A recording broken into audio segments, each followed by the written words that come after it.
Castanet is looking back at the top stories of 2020. We'll count down to the #1 story December 31st with our Newsmaker of the Year on New Year's Day. Our #8 story, a pandemic election. British Columbia's COVID-19 election was one for the history books.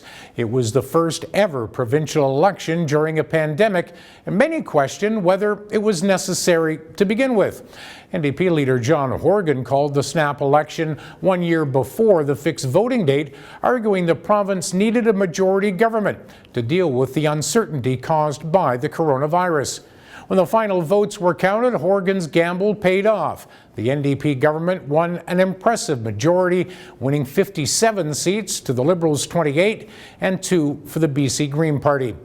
While the rest of the province was covered in an orange wave, the central Okanagan remained Liberal red.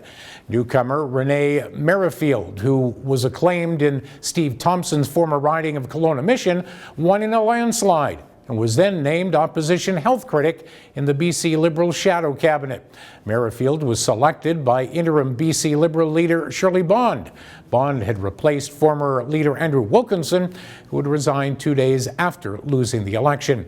Norm Letnick won a 4th term, sailing to a comfortable victory in Kelowna Lake Country.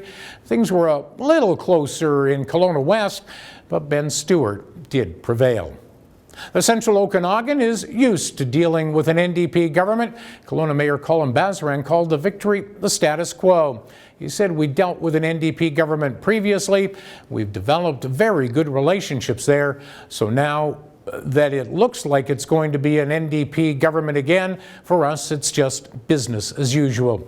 The New Democrats campaigned hard on health care, including a pledge to spend $44 million on hiring and training 7,000 new frontline workers for assisted living and long-term homes. The party's platform also included a promise to provide one-time pandemic relief payments to families and single people, as well as a rent freeze until the end of next year. For Castanet's Year in Review, I'm Wayne Moore.